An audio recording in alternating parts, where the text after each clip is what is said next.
স্বাগত হাল্লাপুলের পর্দায় গুরুত্বপূর্ণ খবরে প্রথমে এক নজরে শিরোনাম।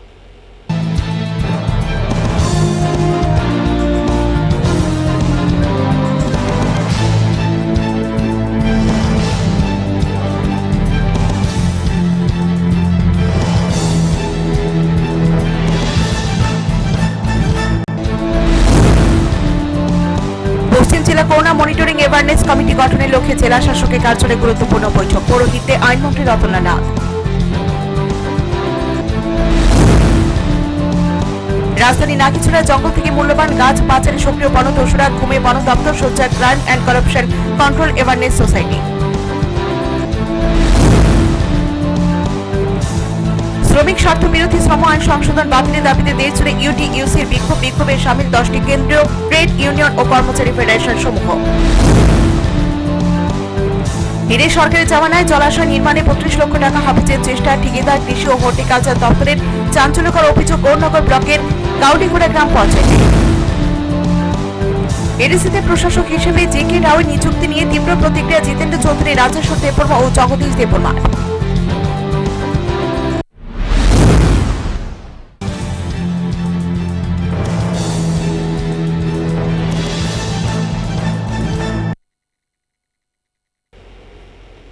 এখন বিস্তারিত। বঞ্চিত 10,323 শিক্ষক সংগঠনের মতো সদস্যের পরিবারকেও রক্ষা করার দায়িত্ব রাজ্য সরকারের। শুক্রবার নিজেদের অসহায়ত্বের কথা তুলে ধরে দাবিও জানিয়েছেন আমরা 10,323 সংগঠনের নেতৃবৃন্দ। বিশ্বের যে কোভিড-19 কথা দিয়ে আমরা দেখছি যে সমস্ত জায়গায় একটা ভয়ঙ্কর পরিস্থিতি তৈরি হয়েছে। আমরা ছোট্ট ত্রিপুরা রাজ্যের ত্রিপুরায় 37 লক্ষ ত্রিপুরাবাসীর মধ্যে সেই ত্রিপুরাবাসীর নাগরিক হয়ে সচেতনভাবে সমস্ত দায়িত্বগুলো পালন করে আমরা আমাদের সমস্যার কথাটা জানান দিতে চাইছি সরকারের কাছে। তবে এই 10,323-এর যে ফিগারটা এখন রয়েছে 8,881 জন, তার মধ্যে বহু শিক্ষক এখন আমাদের মধ্যে নেই। এই অবস্থার মধ্য দিয়ে আমরা এককালীন যে অনুদানের ঘোষণা করেছিলেন মাননীয় মন্ত্রী, আমাদের মাননীয় মুখ্যমন্ত্রী, ওনার কাছে আমরা আবেদন করছি বাকি যে পরিবারগুলো ওদের কি হবে। আমরা কিন্তু কখনোই, যতবার আমরা আন্দোলনে গেছি, আমরা কিন্তু কখনোই বাকি আমাদের মাঝখানে যে শিক্ষকরা নেই ওদেরকে বাদ দিয়ে আমরা আন্দোলনে আসিনি। সঙ্গে এটাও বলবো, সমস্ত মিডিয়া, ইলেকট্রনিক হোক, প্রিন্ট মিডিয়া হোক, এবং ত্রিপুরার সাধারণ মানুষ যারা বিভিন্ন সমস্যায় রয়েছেন, আমরা সবাইকে পাশে নিয়ে আমাদের কথাগুলো বলতে চাইছি। কারণ এই 10,323-এর সমস্যাটা শুধুমাত্র আমাদের সমস্যা নয়, আমাদের আলাদা করে চিন্তা করবেন না। আমাদের সঙ্গে বাকি মানুষ যারা জড়িয়ে আছে বিভিন্ন রকমের সমস্যা নিয়ে, কারণ একজনের সমস্যা হলে আমরা জানি এটা এই সমস্যার ঢেউ কখনোই অন্যদের মধ্যে পড়বে না, এটা আমরা আশা করতে পারি না। কাজে 10,323-এর সমস্যাটা ত্রিপুরা রাজ্যের বেকারদেরও সমস্যা, ত্রিপুরা রাজ্যে যারা অন্য শ্রম করে খাচ্ছেন ওদেরও মধ্যে ঢেউ পড়বে। Bureau report, হাল্লাপুর।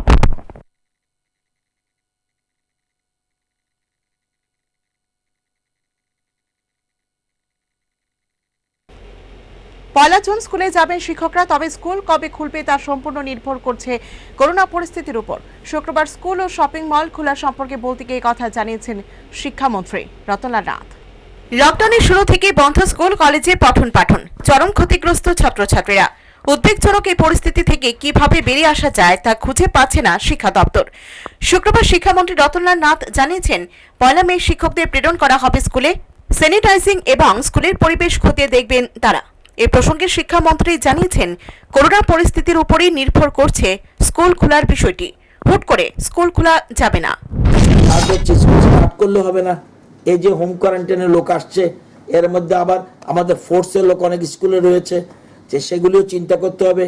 স্কুল খোলার আগে আমরা চিন্তা করছি 1 জুন থেকে টিচারদের আগে স্কুলে পাঠাবো। স্কুলে পাঠালে, কারণ স্কুলের টিচাররা হলো হেডমাস্টার হেডমিস্টার যিনি আছেন, ওনারা হলো তাদের গার্জিয়ান ওই স্কুলের। সেই জন্য ছেলেমেয়েরা স্কুলে আসার আগে স্কুল আগে স্যানিটাইজেশন করতে হবে। সব কিছু ঠিকঠাক করার পরে রেজাল্ট ডিক্লেয়ার করবে, অ্যাডমিশন হবে, তারপরে স্টুডেন্ট আনবো। কিন্তু এর আগে যে কতগুলো বিষয় রয়েছে আমরা এখন পর্যন্ত প্ল্যানিং, যদিও এ প্ল্যান ঠিক থাকতে পারে, নাও ঠিক থাকতে পারে, অবস্থার উপর নির্ভর করবে। সেই জন্য এই যে বারবার বলছেন স্কুল কবে খুলবে, সব কিছু নির্ভর করছে অবস্থার উপরে। সেই জন্য আমরা যেন অবস্থাটাকে নিজের কন্ট্রোলে রাখতে পারি, সেই জন্য সবাইকে, আপনারা সহ সবাইকে ঐক্যবদ্ধ থাকতে হবে, দলমত নির্বিশেষে করোনাকে কন্ট্রোলে রাখতে হবে, একদম কোনো মতেই তাকে বাড়তে দেওয়া যাবে না, এটি আমাদের মূল উদ্দেশ্য। এদিন শিক্ষামন্ত্রী শপিং মল খোলার সম্পর্কেও কথা বলেন সরকারের দৃষ্টিভঙ্গি নিয়ে। অর্থে আগে ছিল শপিং মল, সেই অর্থে আমাদের রাজ্যে খুব বেশি শপিং মল নেই, ছোটখাটো যেগুলি আছে এগুলি শপিং মলের পর্যায়ে চলে না। সেখানে যদি সবকিছু তারা মেনটেন করে চলে আমাদের কোনো আপত্তি থাকবে না, এবং এটা প্রশাসন, জেলা শাসক রয়েছেন এবং মুখ্য সচিবের নির্দেশ মোতাবেক যা যা হবার সেটা মেনটেন করে করবে। এবং মলের যে ব্যাখ্যাটা, what is the meaning of the mall, এই জিনিসটা আগে ক্লিয়ার হোক, তারপরে সিদ্ধান্ত গ্রহণ করা যাবে। এমনি আমাদের রাজ্যের যারা দোকানদাররা আছে তারা সবকিছু মেনেই চলছে, সোশ্যাল ডিস্টেন্স মেনটেন করছে, স্যানিটাইজেশন করছে। যেমন আমাদের বিগ বাজার, আগেই গ্রোসারি সব খোলা ছিল, তারা এগুলি যথারীতি মেনেও চলেছে। সুতরাং প্রশাসন এইভাবে সুন্দরভাবে, প্রশাসন কোনো রাজ্যে রয়েছে কিনা আমি জানি না। জেলা শাসকরা, আমাদের হেলথ ডিপার্টমেন্টের তারা, পুলিশের তারা, তারপরে মহকুমা শাসক তারা যেভাবে কাজ করছে আপনারা নিজেরাই দেখছেন, গভীর রাত পর্যন্ত কাজ করছে।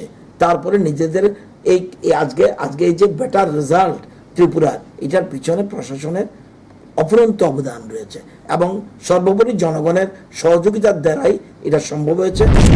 সাংবাদিক সম্মেলনে ফল প্রকাশ এবং ভর্তি নিয়েও কথা বলেন শিক্ষামন্ত্রী। ব্যুরো রিপোর্ট, হালাপর। তিলেমুড়ার আনন্দমার্গ আশ্রমের আবাসিক শিশুদের সঙ্গে জন্মদিন পালন করল রাহি। রাহির মা আগরতলার একজন শিক্ষিকা।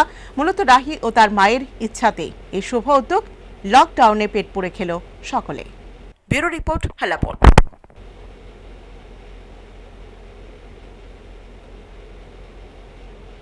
জেলা স্তরে করোনা মনিটরিং অ্যাওয়ারনেস কমিটি গঠনের লক্ষ্যে পশ্চিম ত্রিপুরা জেলা শাসকের কার্যালয়ে গুরুত্বপূর্ণ বৈঠক অনুষ্ঠিত হয় শুক্রবার। গুরুত্বপূর্ণ এই বৈঠকে পৌরোহিত্য করেন আইনমন্ত্রী রতনলাল নাথ। লকডাউনের শুরুতেই প্রয়োজন ছিল করোনা নিয়ন্ত্রণের জন্য বিভিন্ন সময়োপযোগী পদক্ষেপ গ্রহণ করা। অবশেষে বিলম্বিত বোধোদয় রাজ্য সরকার ও তার প্রশাসনের।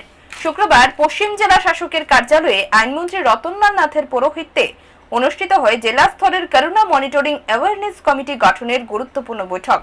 বৈঠকের নির্যাস তুলে ধরতে গিয়ে আইনমন্ত্রী জানিয়েছে, সংক্রমণ রোধে সব দলের প্রতিনিধি ও জনসাধারণকে সাথে নিয়ে কাজ করতে হবে। আমাদের রাজ্য সরকার একটা সিদ্ধান্ত গ্রহণ করেছে যে রাজ্য স্তরে, জেলা স্তরে, ব্লক স্তরে, এএমসি স্তরে, পৌরসভা স্তরে, নগর পঞ্চায়েত স্তরে, ওয়ার্ড স্তরে সব জায়গায় আমাদের একটা কমিটি হয়েছে। এটার নাম হলো corona monitoring and awareness committee. তো এটা হলো ডিস্ট্রিক্ট লেভেল কমিটি। এটার মধ্যে রয়েছে আমি নিজে রয়েছি, জেলা সভাধিপতি রয়েছেন, আমাদের বিধায়ক রতন চক্রবর্তী রয়েছেন, বিধায়ক সুরজিৎ দত্ত রয়েছেন, বিশ্বকুত দেববর্মা উনি অনিবার্য কারণে আসতে পারেনি, ডিএমএন কালেক্টর রয়েছেন, এসপি সাহেব রয়েছেন, চিফ মেডিকেল অফিসার রয়েছেন, district inspector of school education এরা রয়েছে। এদের নিয়ে কমিটি করা হয়েছে। তো এরকম সারা রাজ্যে প্রত্যেকটি জেলাতে কমিটি হয়েছে।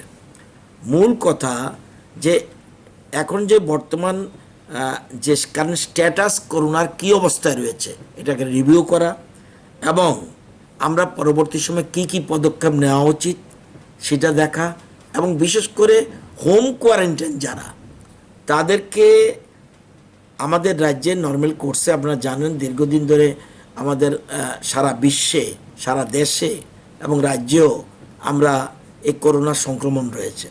থাকলেও কম্পারেটিভলি আমাদের রাজ্যে আমরা কোনো কিছুই রাজ্য সরকার থেকে লুকোচ্ছি না। অন্যান্য রাজ্য লুকালেও আমরা কিন্তু লুকোচ্ছি না। আমাদের যে টেস্ট হচ্ছে পার মিলিয়ন এটার সংখ্যা অনেক বেশি। তো যাতে আমাদের রাজ্যে এই সংক্রমণ যেন না ছড়াতে পারে সেই জন্য আমাদের উদ্যোগ গ্রহণ করতে হবে, এবং শুধুমাত্র প্রশাসন দিয়ে চলবে না, সাধারণ মানুষকেও এটাকে ইনভলভ হতে হবে এবং জনপ্রতিনিধিরা দলমত নির্বিশেষে। এই জন্য কমিটি যা হয়েছে বিভিন্ন রাজনৈতিক দলের যারা জনপ্রতিনিধি আছে সবাই কোনো না কোনো কমিটিতে রয়েছে, আর প্রশাসনের কর্তা ব্যক্তিরা রয়েছে, যাতে এই যে বাইরে থেকে হাজার হাজার লোক আসছে, এর মধ্যে আমাদের প্রায় 4,500 লোক বাই ট্রেন এসছে। এর মধ্যেই ব্যাঙ্গালোর থেকে 2টো এসছে, চেন্নাই থেকে একটা চলে এসছে, বোম্বাই থেকে একটা ট্রেন এসছে, আবার আজকে 2টো, একটা দিল্লির থেকে আসছে, একটা ব্যাঙ্গালোর থেকে আসছে। এই যে হাজার হাজার লোক আসছে, ওরা আসবেই, কারণ আমাদের রাজ্যের লোক ওরা কোথায় যাবে? তো এরা যেন বাইরে যেহেতু সংক্রমণটা বেশি ছড়িয়েছে, ওদের মাধ্যমে যদি কোনো পজিটিভ কেস আসে এবং এটা কোনো সিমটমসও থাকে না, এটা এমন এক জিনিস সিমটমসও থাকে না, যদিও আমাদের স্বাস্থ্য দপ্তর স্ক্রিনিং করছে এবং 5 জনের মধ্যে একজনকে স্যাম্পল কালেক্ট করছে এবং এগুলি পরবর্তী সময় পরীক্ষা হচ্ছে। তো এগুলির ক্ষেত্রে আমরা বেশিরভাগ ক্ষেত্রে যদি সিমটমস না থাকে তাহলে হোম কোয়ারেন্টাইনে সিল দিয়ে বাড়িতে পাঠিয়ে দেওয়া হয়, আর যদি কিছু সিমটমস থাকে তাহলে তাকে ফ্যাসিলিটেশন কোয়ারেন্টাইনে। এদিকে শিক্ষামন্ত্রী করোনা রোগের লুকিয়ে থাকা সিমটমস নিয়েও চরম উদ্বেগ প্রকাশ করেন। Bureau report. বিরোধী দলগুলোর সঙ্গে কোনো প্রকার আলোচনা ছাড়াই এডিসিতে প্রশাসক নিয়োগের ঘটনাকে দুর্ভাগ্যজনক এবং বিজেপি আইপিএফটি জোট সরকারের কারসাজি বলে তীব্র প্রতিক্রিয়া ব্যক্ত করেন কংগ্রেস নেতা প্রাক্তন বিধায়ক রাজেশ্বর দেববর্মা। উপজাতি এলাকার স্বশাসিত জেলা পরিষদের মেয়াদ গত 17 মে শেষ হয়েছে। এই পরিস্থিতিতে স্বাভাবিকভাবে ভারতের সংবিধান অনুযায়ী এবং স্বশাসিত জেলা পরিষদের আইন মোতাবেক গভর্নরের হাতে ক্ষমতায় চলে যায়।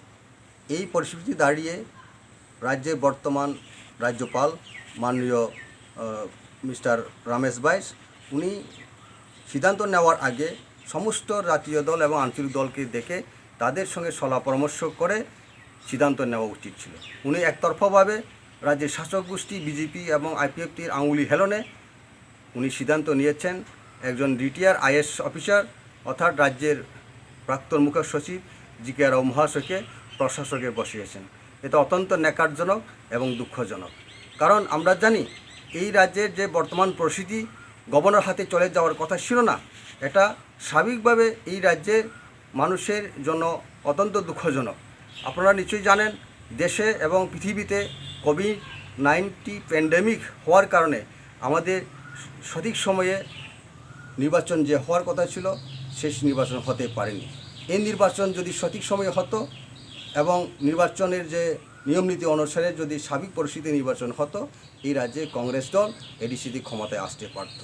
আমরা নিশ্চিত ছিলাম মানুষ আমাদেরকে হাত ভরে ভোট দেওয়ার জন্য সমর্থন করার জন্য প্রস্তুত পাহাড়ে।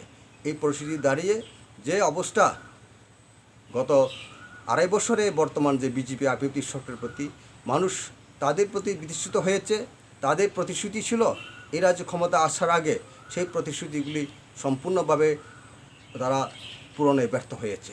কাজে এই অবস্থাতে দাঁড়িয়ে আমি অনুরোধ করব রাজ্যের বর্তমান রাজ্যপালকে উনি আবার ওনার সিদ্ধান্ত পুনর্বিবেচনা করুক এবং রিভিউ করুন, যাতে করে আগামী দিন এডিসির ডেভেলপ হবে, রাজ্যের ডেভেলপ হবে। নতুনভাবে চিন্তা ভাবনা করে বর্তমান প্রশাসক মাননীয় জি.কে. রাও মহাশয়কে সরিয়ে একটা শক্তিশালী কমিশন গঠন করা হোক, যে কমিশনের হাতে এডিসি পরিচালনার দায়ভার দেওয়া হোক, তাতে করে সেখানে সমস্ত দলের প্রতিনিধি থাকবে এবং এলাকার রাজ্যের যে এডিসি এলাকার উন্নয়ন ত্বরান্বিত হবে এবং রাজ্যে ডেভেলপ হবে, এটা আমরা আশা করি। তার জন্য আমরা রাজ্যের বর্তমান মহামান্য রাজ্যপালের কাছে আমরা অনুরোধ করছি। এদিকে প্রাক্তন সাংসদ জিতেন্দ্র চৌধুরী এডিসি এলাকার বর্তমান পরিস্থিতি নিয়ে চরম উদ্বেগ প্রকাশ করেন। সেই সাথে আইপিএফটি এবং বিজেপি জোটের প্রতিশ্রুতি ও কার্যকলাপ নিয়ে সরব হন। এডিসিকে শক্তিশালী করার দাবিও রাখেন তিনি। এটা শুধু জিএমপির তরফ থেকে নয়, এটা ত্রিপুরাজ্যের যে 37 লক্ষ জনগণের তরফ থেকে ত্রিপুরাজ্যের স্বশাসিত জেলা পরিষদকে আরো শক্তিশালী করা মানে কিছু টাকা দিয়ে দেওয়া না, আইনগত দিক থেকে অর্থাৎ তার সাংবিধানিক অধিকারের দিক থেকে, অর্থনৈতিক দিক থেকে, পরিকাঠামোর দিক থেকে, সব দিক থেকেই। কেননা গত বিধানসভা নির্বাচনের প্রাক্কালে এটাই ছিল অন্যতম একটা ইস্যু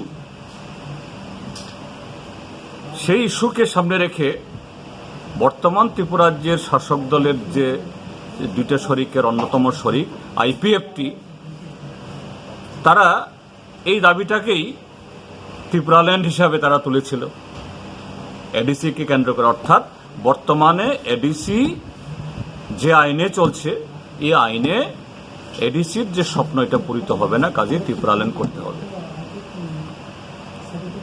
ভারতীয় জনতা পার্টি তারা বলছে না, আমরা ত্রিপুরাল্যান্ডের যে আইডিয়াটাকে আমরা সমর্থন করি না, তবে হ্যাঁ স্বশাসিত জেলা পরিষদকে শক্তিশালী করতে হবে, আইন সংশোধন করতে হবে, সংবিধান সংশোধন করে। এই কথাগুলি বলে তারা ভোট নিয়েছে, মোহ তৈরি করেছে, সংখ্যাগরিষ্ঠ হয়েছে, ত্রিপুরার যে শাসনভার তারা পেয়েছে। কিন্তু গত 2 বছরে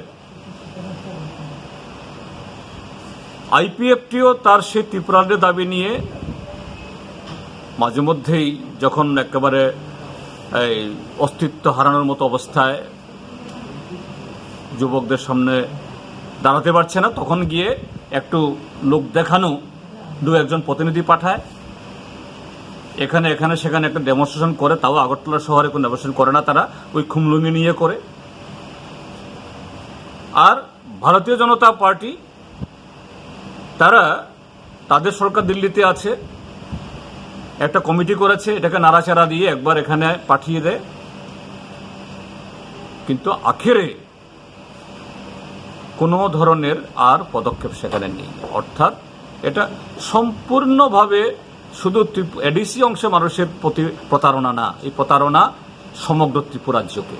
আমরা আশা করব দ্রুত তার সাথে সারা পৃথিবীর সাথে ত্রিপুরাজ্যেও এই করোনার অতিমারি একটা জায়গাতে আসবে, তারপর দ্রুত সেরকম একটা গণতান্ত্রিক পরিবেশ তৈরি করে এডিসি নির্বাচন হোক, এবং কেন্দ্রীয় সরকারও তারা আরও নানা ক্ষেত্রেতে একেবারে রাতারাতি বহু সিদ্ধান্ত নিতে পারেন।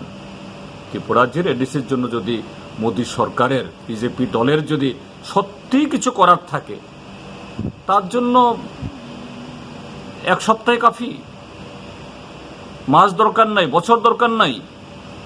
কাজে এই অতিমারি চলাকালীন সময়তেই কেন্দ্রীয় সরকারের কমিটি এখনো বলবৎ আছে, এই কমিটিকে সক্রিয় করে যে আগামী এডিসি নির্বাচন হওয়ার আগে সম্পূর্ণভাবে এডিসিকে কিভাবে স্বয়ংসম্পূর্ণ শক্তিশালী করা যায় সে পদক্ষেপ গ্রহণ করে একটা নতুন শক্তিশালী স্বয়ংসম্পূর্ণ শুধু এডিসি এলাকাকে না, সারা ত্রিপুরাজ্যকে আরও সমৃদ্ধ করতে পারে এরকম এডিসি তৈরি করার জন্য ভারতীয় জনতা পার্টি পরিচালিত রাজ্য সরকার এবং কেন্দ্রের সরকার। অন্যদিকে আইনপিটি দলের শীর্ষ নেতা জগদীশ দেববর্মা জানিয়েছেন, এডিসি এলাকায় উন্নয়ন ও শান্তিপূর্ণ পরিবেশ সৃষ্টি করে উপজাতিদের সীমাহীন দুর্দশা দূর করার কথা বলেন। স্বশাসিত জেলা পরিষদে 2 উপধারা 19 ধারার রাজ্যপাল যদি মনে করে স্বশাসিত জেলা পরিষদে স্বাভাবিকভাবে প্রশাসন পরিচালনা করার মতো পরিস্থিতি যখন উদ্ভব হয়, তখন রাজ্যের রাজ্যপাল গভর্নর হস্তক্ষেপ করতে পারে। আজকে রাজ্যের স্বশাসিত জেলা পরিষদের পরিচালনার কার্যে প্রশাসক যে নিয়োগ করা হয়েছে, সেখানে একটু ব্যতিক্রম দেখা যাচ্ছে। সেটা হচ্ছে স্বশাসিত জেলা পরিষদ যদি তাদের আভ্যন্তরীণ কোনো ধরনের কুণ্ডল, আভ্যন্তরীণ কোনো ধরনের সমস্যা সৃষ্টি হয়, তখন রাজ্যপাল হস্তক্ষেপ করতে পারে। কিন্তু ত্রিপুরা রাজ্যে 35 বছর স্বশাসিত জেলা পরিষদের ইতিহাসে এই প্রথম এই পরিস্থিতি উদ্ভব হয়েছে। সবথেকে বড় কথা হচ্ছে 2020 সালের 17 তারিখ মে অবধি 2015 সালের নির্বাচিত বর্তমান প্রশাসক শাসক দলের মেয়াদ ছিল। যেহেতু গোটা পৃথিবীতে, ভারতবর্ষে একটা দুর্যোগ পরিস্থিতি সৃষ্টি হয়েছে, এই দুর্যোগ পরিস্থিতির কারণে পৃথিবীর বহু রাষ্ট্র ভারতবর্ষ বিভিন্ন ক্ষেত্রে রিল্যাক্সেশন দিয়েছে, ছাড় দিয়েছে। তো আমাদের বক্তব্য হচ্ছে স্বশাসিত জেলা পরিষদে প্রশাসক নিয়োগ করার অধিকার, সাংবিধানিক অধিকার রাজ্যপালের রয়েছে। প্রশাসক নিয়োগ না করে বিকল্প কোনো পদ খোঁজা যায় কি না, কারণ জেলা পরিষদে এখনও 588টা ভিলেজ কমিটি রয়েছে। সব ভিলেজ কমিটি নির্বাচিত।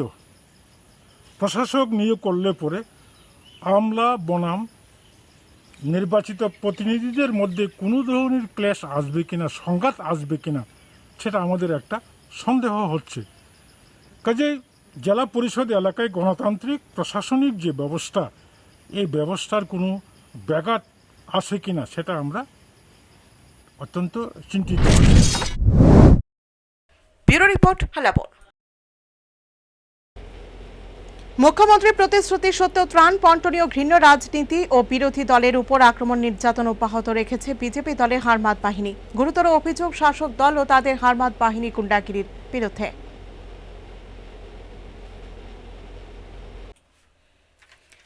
মুখ্যমন্ত্রী আহ্বানে সাড়া দিয়ে মে মাসের 10 তারিখ নিজেদের সাধ্য অনুযায়ী স্থানীয় বিপন্ন মানুষের মধ্যে ত্রাণ বন্টন করেছিলেন জিরানিয়া মহকুমার রাজদীপ সাহা ও তার স্ত্রী দীপিকা দত্ত সাহা।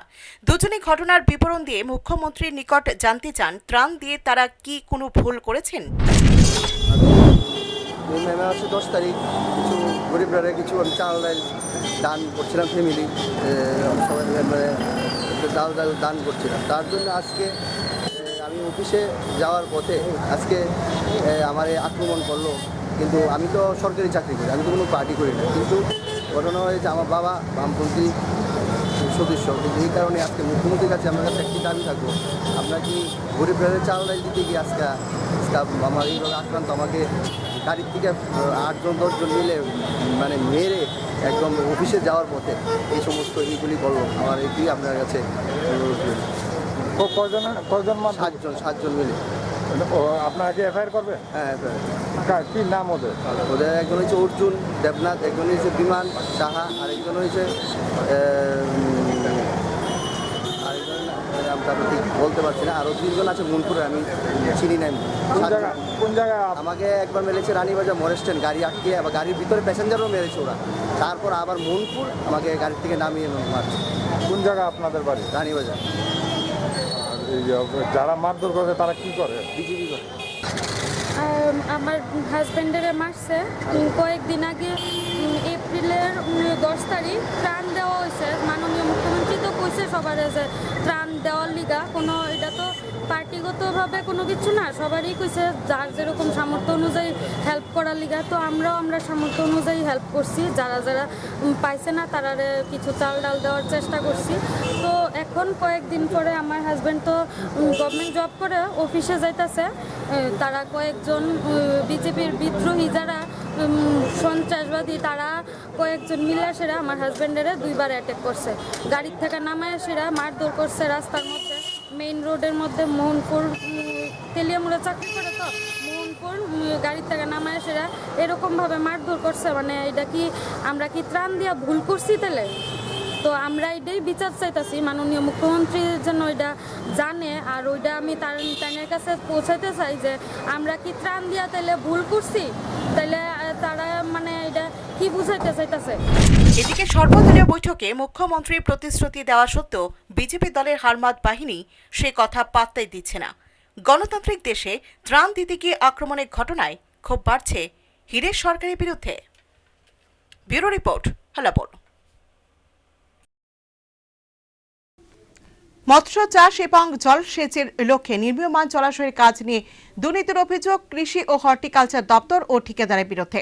4 বছর অতিক্রান্ত হওয়ার পরও সে কাজ ভালোভাবে শুরু হয়নি গৌরনগর ব্লকের কাউলিছড়া গ্রাম পঞ্চায়েতে। চরম ক্ষোভ স্থানীয়দের মধ্যে।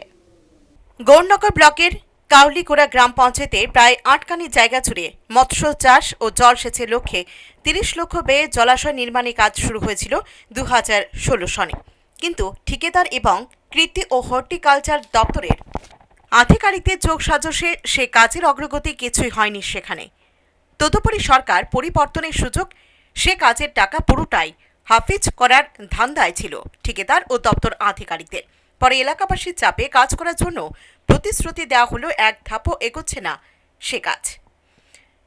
পরে নির্মাণের জন্য যে কাজ শুরু হয়েছিল সে কাজের গুণমান নিয়েও চরম ক্ষোভ দেখা দেয় গ্রামবাসীদের মধ্যে।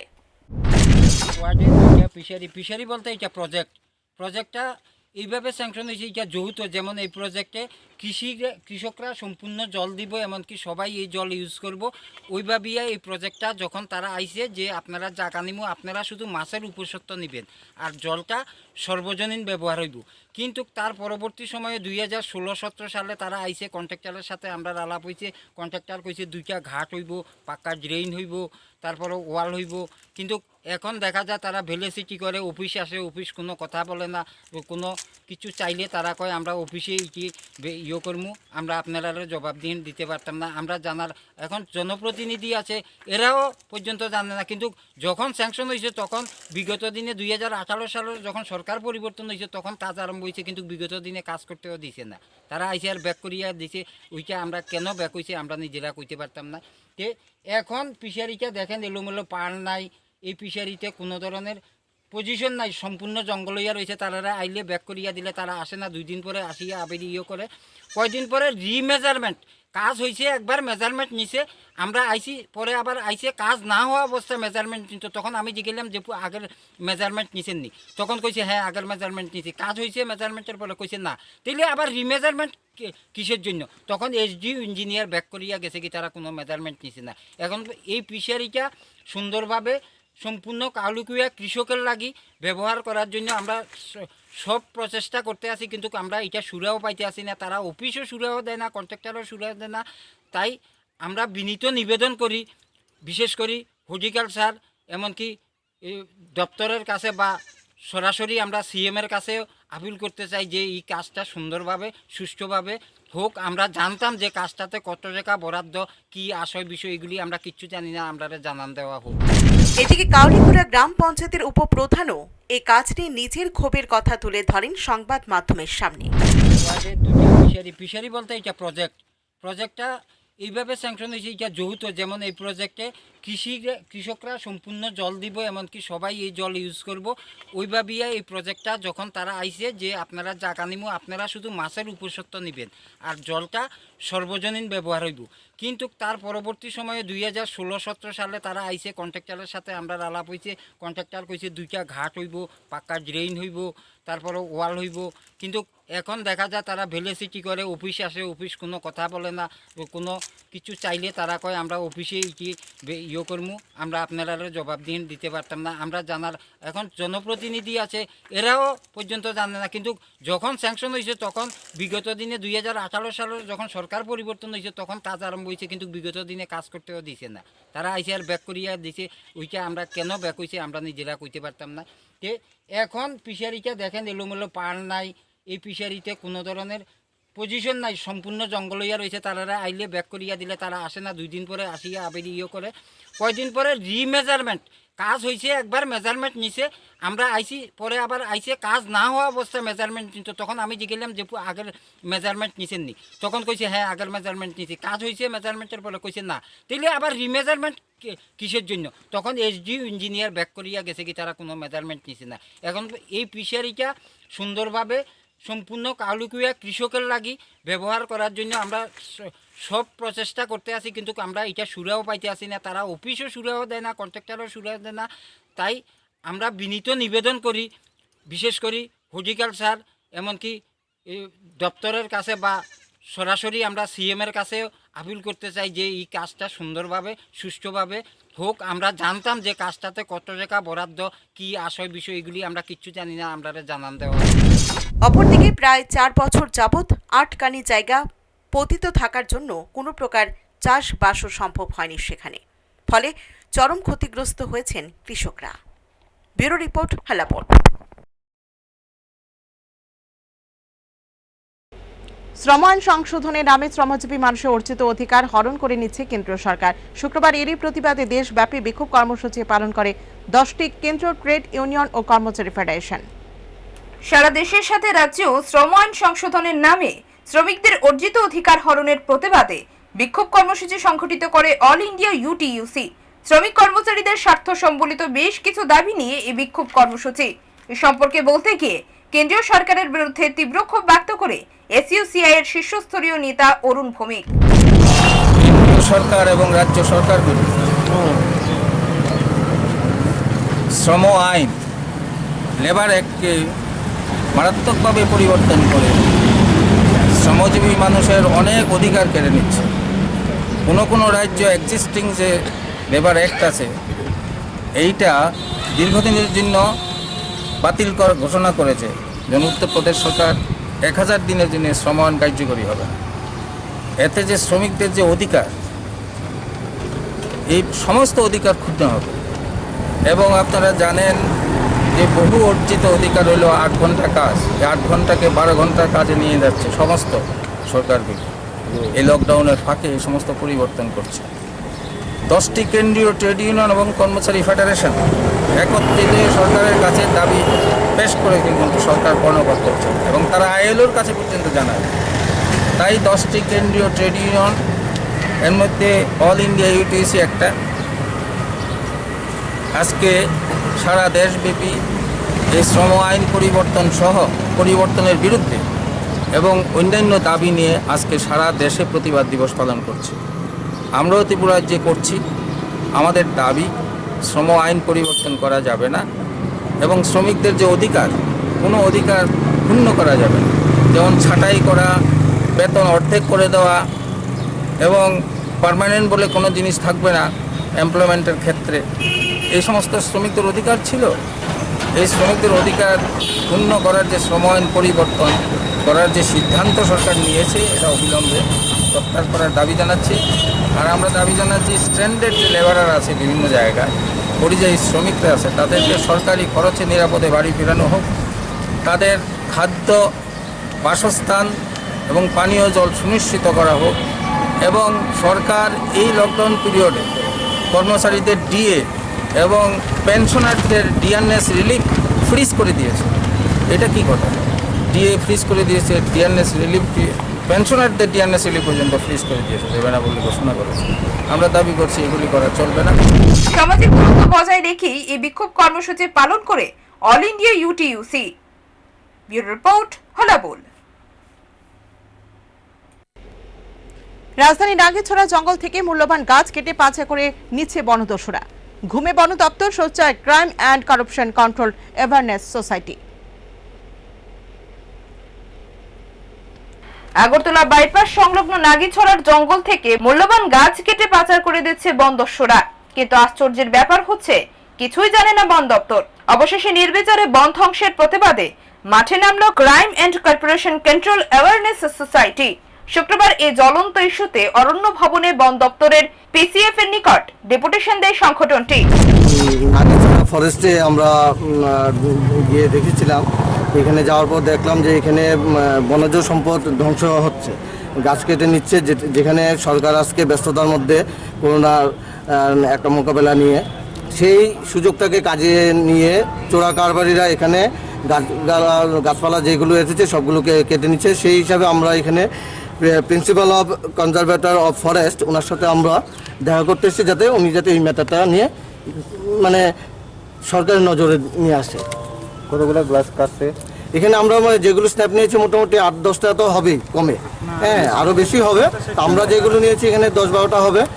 বলো জাস্ট রিসেন্টলি কেটেছে লকডাউন সময়। এখানে গামাই রয়েছে, সেগুন রয়েছে, যেটা আমাদের গাছ তো আমাদের মূল্যবান সম্পদ আমাদের মানব জীবনে। সেই হিসাবে এটার যাতে প্রোটেক্ট থাকে এবং এটা যাতে প্রোটেকশন থেকে মানে এটাকে মুক্ত করার জন্য আমরা ওনার কাছে একটা ডেপুটেশনে এসেছি। বন দপ্তরের একাংশ অসাধু আধিকারিকদের যোগ সাজসে রাজ্যের মূল্যবান বন সম্পদ উজাড় করে দিচ্ছে বনদস্যুরা। ফলে ভারসাম্য হারাচ্ছে প্রকৃতি, সৌন্দর্য হারাচ্ছে সবুজ বনানী। Bureau report, হলাবল।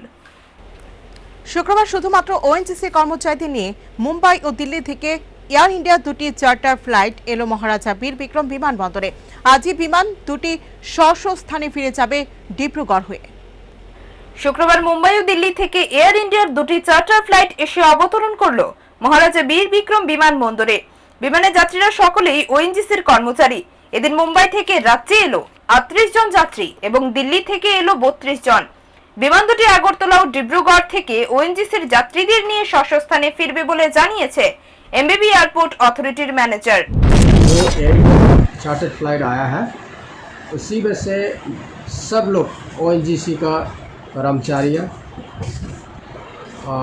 मुंबई और दिल्ली से आया है। मुंबई से फ्लाइट जो आया है अगरतला में 38 पैसेंजर्स उतरा है। वो फिर मुंबई जाने के लिए 42 पैसेंजर्स आउटगोइंग पैसेंजर्स है।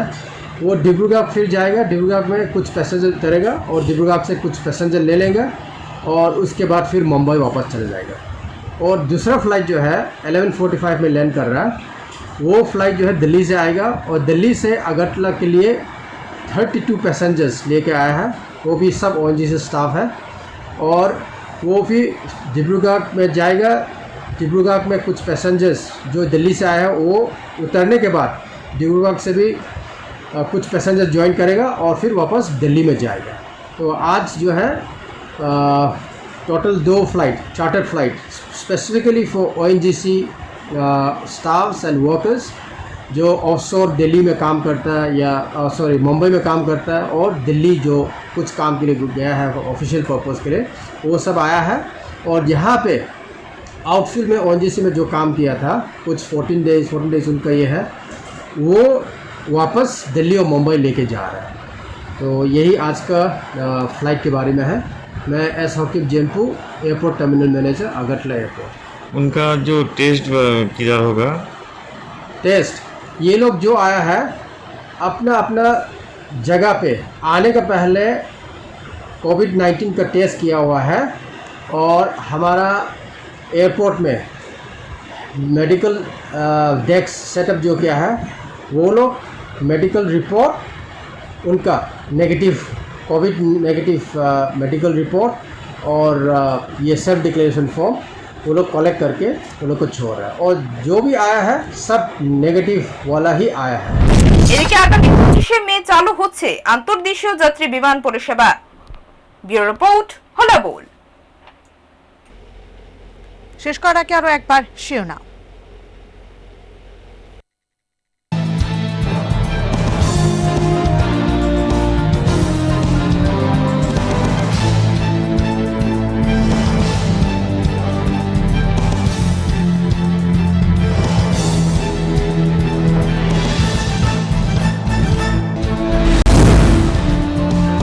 পশ্চিম জেলা করোনা মনিটরিং অ্যাওয়ারনেস কমিটি গঠনের লক্ষ্যে জেলা শাসকের কার্যালয়ে গুরুত্বপূর্ণ বৈঠক। পৌরহিত্যে আইনমন্ত্রী রতনলাল নাথ। রাজধানী নাগিছড়া জঙ্গল থেকে মূল্যবান গাছ পাচারে সক্রিয় বনদস্যুরা, ঘুমে বন দপ্তর সজ্জায় crime and corruption control awareness society. শ্রমিক স্বার্থ বিরোধী শ্রম আইন সংশোধন বাতিলের দাবিতে দেশজুড়ে ইউটিইউসির বিক্ষোভে সামিল 10টি কেন্দ্রীয় ট্রেড ইউনিয়ন ও কর্মচারী ফেডারেশন সমূহ। হিরে সরকারি জামানায় জলাশয় নির্মাণে 35 লক্ষ টাকা হাফিজের চেষ্টা, ঠিকাদার কৃষি ও হর্টিকালচার দপ্তরের চাঞ্চল্যকর অভিযোগ গৌরনগর ব্লকের কাউডিঘোড়া গ্রাম পঞ্চায়েতে। এডিসিতে প্রশাসক হিসেবে জে.কে. রাওয়ের নিযুক্তি নিয়ে তীব্র প্রতিক্রিয়া জিতেন্দ্র চৌধুরী, রাজেশ্বর দেববর্মা ও জগদীশ দেববর্মা।